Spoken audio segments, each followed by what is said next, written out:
कहानी शुरू होती है एक छोटे से गांव नरकटपुर से, जहां लोग अपने साधारण जीवन में व्यस्त थे।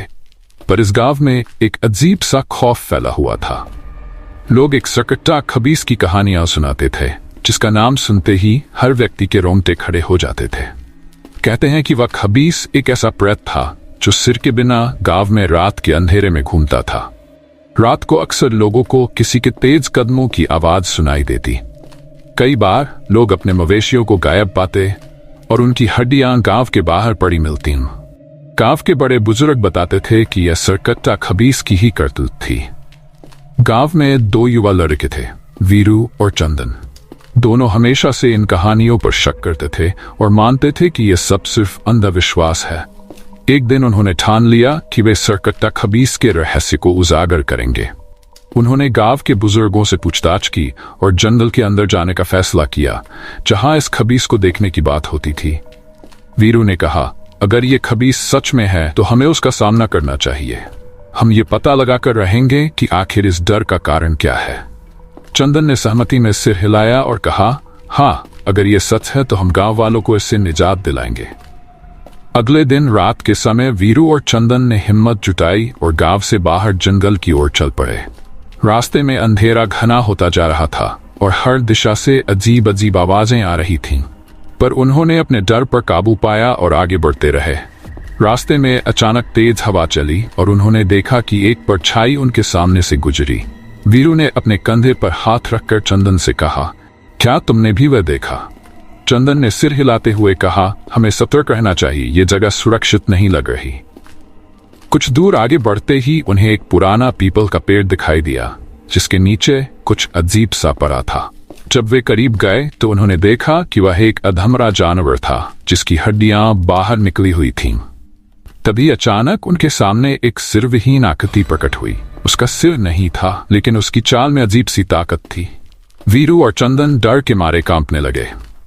उन्होंने देखा कि सरकट्टा खबीस उनके पास आ रहा था। वीरू ने हिम्मत जुटाते हुए कहा, हम डरने के लिए यहां नहीं आए हैं, हमें इस रहस्य को सुलझाना है। चंदन ने अपने दोस्त की हिम्मत देखकर खुद को संभाला और कहा, चलो इस खबीस से कुछ दूरी बनाकर उसका पीछा करते हैं, शायद हमें और कुछ पता चले। जब वे खबीस के पीछे पीछे चलने लगे तो उन्होंने देखा कि वह एक पुराने खंडहर की ओर जा रहा है। वहां एक टूटी फूटी हवेली थी, जिसकी दीवारों पर काले धब्बे और हाथों के निशान थे। ये दृश्य देखकर दोनों के होश उड़ गए। वहां पहुंचकर उन्हें एक पुरानी किताब मिली, जिसमें गांव के पुराने इतिहास के बारे में लिखा था। उन्होंने पढ़ना शुरू किया और उन्हें पता चला कि यह खबीस दरअसल एक निर्दोष व्यक्ति की आत्मा थी, जिसे कई साल पहले गांव वालों ने झूठे इल्जाम में मार डाला था। वह आत्मा अब न्याय की तलाश में गांव में भटक रही थी। वीरू और चंदन ने सोचा कि इस आत्मा को शांति दिलाने का एक ही रास्ता है, उसे न्याय दिलाना।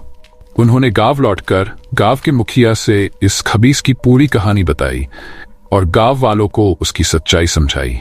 गांव वालों को अपने पुराने कर्मों का पछतावा हुआ और उन्होंने खबीस की आत्मा के लिए प्रायश्चित करने का निर्णय लिया। अगले दिन गांव वालों ने एक प्रायश्चित अनुष्ठान किया और खबीस से माफी मांगी। उस रात सरकट्टा खबीस आखिरी बार गांव में प्रकट हुआ, लेकिन इस बार उसकी आंखों में शांति और संतोष था। धीरे धीरे उसकी आकृति हवा में घुलने लगी और उसके साथ ही उसकी आत्मा को मुक्ति मिल गई। गांव वालों को सरकट्टा खबीस की मुक्ति के बाद एक सुकून मिला था, लेकिन कुछ ही दिनों में गांव में अजीब घटनाएं फिर से शुरू हो गई। गांव के लोग फिर से बेचैन हो उठे, क्योंकि रातों में अब किसी नए साए की हलचल महसूस होने लगी थी। वीरू और चंदन, जो अब गांव में नायक माने जाते थे, ने देखा कि लोग फिर से खौफ में जीने लगे हैं। एक दिन गांव का एक आदमी, जो रात में पानी भरने कुएं पर गया था, सुबह मृत पाया गया। उसके शरीर पर अजीब निशान थे, जैसे किसी ने उसे जबरदस्ती घसीटा हो। वीरू और चंदन इस घटना से चिंतित हो उठे और उन्होंने फिर से इस नए रहस्य की तह तक जाने का फैसला किया। उन्होंने अपने बचपन के दोस्त अर्जुन, जो तंत्र मंत्र और रहस्यमयी विद्याओं में रुचि रखता था, से मदद मांगी। अर्जुन ने अपनी प्राचीन तंत्र मंत्र की किताबों से पढ़ाई की और कहा, गांव में कोई नई आत्मा नहीं, बल्कि यह उसी पुरानी आत्मा का हिस्सा हो सकता है जो पूरी तरह मुक्त नहीं हो पाई थी। वीरू ने अर्जुन से पूछा, तो इसका क्या मतलब है? क्या सर्कटा खबीस फिर से लौट आया है? अर्जुन ने गहरी सांस लेते हुए कहा, हमें दोबारा उसी खंडहर में जाना होगा। हो सकता है कि आत्मा की मुक्ति अधूरी रह गई हो और उसने कुछ संदेश छोड़े हों। अर्जुन, वीरू और चंदन ने रात को पुराने खंडहर में जाने की योजना बनाई। जैसे ही वे खंडहर पहुंचे, उन्हें हवा में एक भारीपन महसूस हुआ, जैसे कोई उन्हें वहां से वापस जाने के लिए मजबूर कर रहा हो। अर्जुन ने अपने मंत्रों का सहारा लिया और खंडहर के अंदर की पड़ताल शुरू की। खंडहर के एक कोने में उन्हें कुछ पुराने काले मोमबत्तियां और एक खोपड़ी मिली। अर्जुन ने बताया, यहाँ कोई तांत्रिक साधना हुई है। संभव है कि इस आत्मा को किसी ने बंधन में बांध कर रखा हो। अचानक एक जोरदार ठंडक उनके चारों ओर फैल गई। उन्होंने देखा कि सर्कटा खबीस की वही धुंधली आकृति उनके सामने खड़ी थी। उसकी आंखों में इस बार पहले से कहीं ज्यादा दर्द और क्रोध था। आत्मा ने कांपते हुए स्वर में कहा, तुम लोगों ने मुझे अधूरा न्याय दिया। मेरा दर्द अभी भी वही है। मेरी मौत के असली गुनहगार अभी भी आजाद है। वीरू ने हिम्मत करके पूछा, तुम्हारे असली गुनहगार कौन है? हमें बताओ ताकि हम तुम्हारे दर्द को पूरी तरह से समझ सकें। आत्मा ने धीरे धीरे अपने अतीत के राज खोले।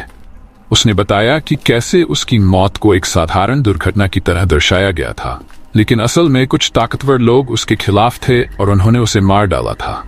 अब उसकी आत्मा उस समय तक चैन से नहीं रह सकती जब तक उन गुनहगारों को उनके कर्मों का दंड नहीं मिलता। वीरू, चंदन और अर्जुन ने गांव में उन गुनहगारों के बारे में छानबीन शुरू की।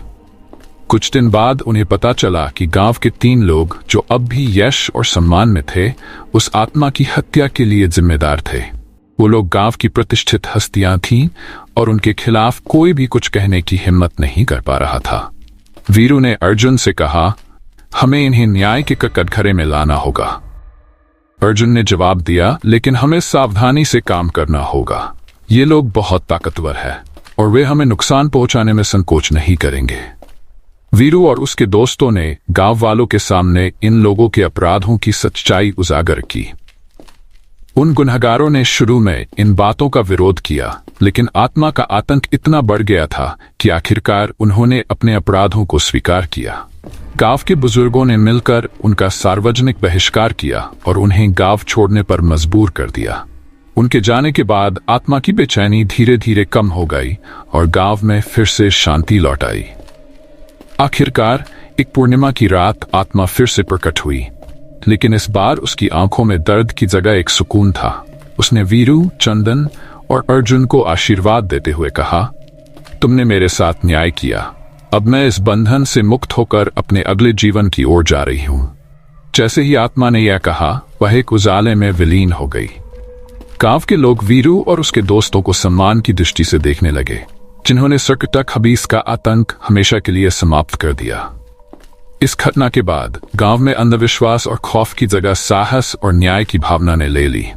वीरू, चंदन और अर्जुन की ये बहादुरी की कहानी सदियों तक गांव के लोगों के दिलों में जीवित रहेगी, जो ये सिखाती है कि सच्चाई और न्याय के मार्ग पर चलते हुए किसी भी आत्मा को शांति दी जा सकती है।